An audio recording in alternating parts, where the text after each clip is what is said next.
Hello' everyone, মোৰ অন্য এটি ভিডিঅ'লৈ আপোনালোক সকলোকে স্বাগতম জনাইছোঁ।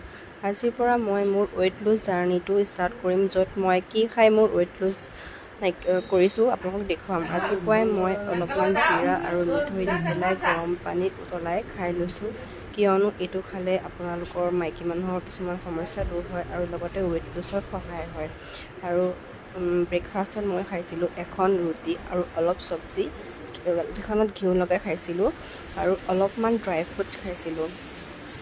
সেইটো খাই মই মোৰ ব্ৰেকফাষ্টটো কৰিলোঁ। আপোনালোকেও ট্ৰাই কৰিব পাৰে।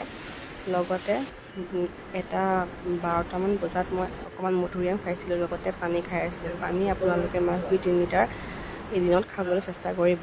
দেন মই দুপৰীয়া এইকেইটা অলপ ভাত লৈছিলোঁ আৰু দালি সৰহকৈ খাইছিলোঁ। লগতে আজি এলাহ লগাৰ কাৰণে কঁঠাল গুটি পিটিকা আৰু বেঙেনা পিটিকা, লগতে পাপৰ এখন পুৰি লৈছিলোঁ এই নিমখটো গৰমৰ বাবে। আৰু দেন মই খাই সমাপ্ত কৰিলোঁ। দেন মই আবেলি 5টামান বজাত আম এটা কাটি আমটোৱে খালোঁ। দেন অকণমান ভাটিবেলা ষ্টেপ আপ কৰিলোঁ। অলপমান আপোনালোকে এক্সাৰচাইজ কৰিব, যদি ফ্ৰী থাকে দেন আপোনালোকে অলপমান এক্সাৰচাইজ কৰিব এনেকৈ যদি আছে। তাৰপিছতে মই সন্ধিয়া অলপ পানী খালোঁ, ভাগৰ লাগিলে যিহেতু, খাই পেলাই মই